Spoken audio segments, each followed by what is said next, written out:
Sir, ಈಗ ವೀರೇಂದ್ರ ಪಕ್ಕರು ಸಚಿವರಾಗೋದಕ್ಕಂತಾನೆ ಅಕ್ರಮವಾಗಿ ಆಸ್ತಿ ಗಳಿಕೆ ಮಾಡಿದ್ರು. ಯಾರು ಹೇಳ್ತಾ ಇದ್ದಾರೆ? ಬಿಜೆಪಿ ಜೆಡಿಎಸ್ ಬಿಜೆಪಿ ಅವ್ರು ಹೇಳ್ತಾ ಇದ್ದಾರೆ. ಆಯ್ತು ರೀ, ನಾನು ಹೇಳ್ತೀನಿ, ಅಶೋಕ್ ಅವರು 100 ಕೋಟಿ ಕೊಟ್ಟಿದ್ದಾರೆ ವಿರೋಧ ಪಕ್ಷದ ನಾಯಕರೇ ಅಂತ.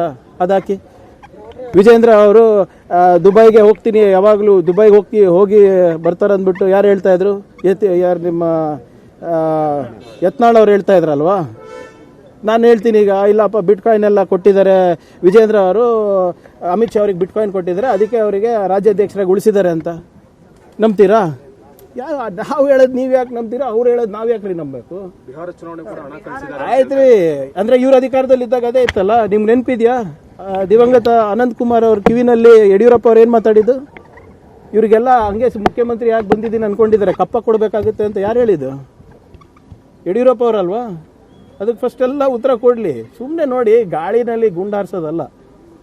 ಏನಾದರೂ ದಾಖಲೆಗಳಿದ್ರೆ, ಪುರಾವೆಗಳಿದ್ರೆ ಇದಾಗಿ. ಈಗ ನಾನು ಹೇಳ್ತಾ ಇದ್ದೀನಲ್ಲ, ವಿರೋಧ ಪಕ್ಷದ ನಾಯಕರು ಮತ್ತು BJP ರಾಜ್ಯಾಧ್ಯಕ್ಷರು ಮೇಲ್ಗಡೆ ದುಡ್ಡು ಕೊಟ್ಟು ಇವತ್ತು ಅವ್ರ ಸ್ಥಾನವನ್ನು ಉಳಿಸ್ಕೊಂಡಿದ್ದಾರೆ ಅಂತ ಹೇಳಿದ್ರೆ ನೀವು ನಂಬ್ತೀರಾ?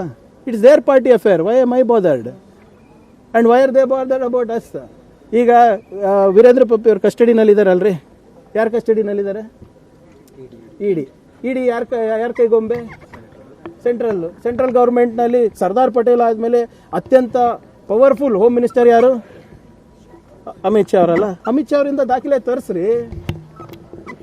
ಅಮಿತ್ ಶಾ ಅವರಿಂದ ದಾಖಲೆ ತರಿಸ್ಬಿಟ್ಟು ಹಿಂಗೆ ಹೇಳಿ ಕಾಂಗ್ರೆಸ್ನವರೇ ಹಿಂಗಿದೆ ಅಂದ್ಬಿಟ್ಟು.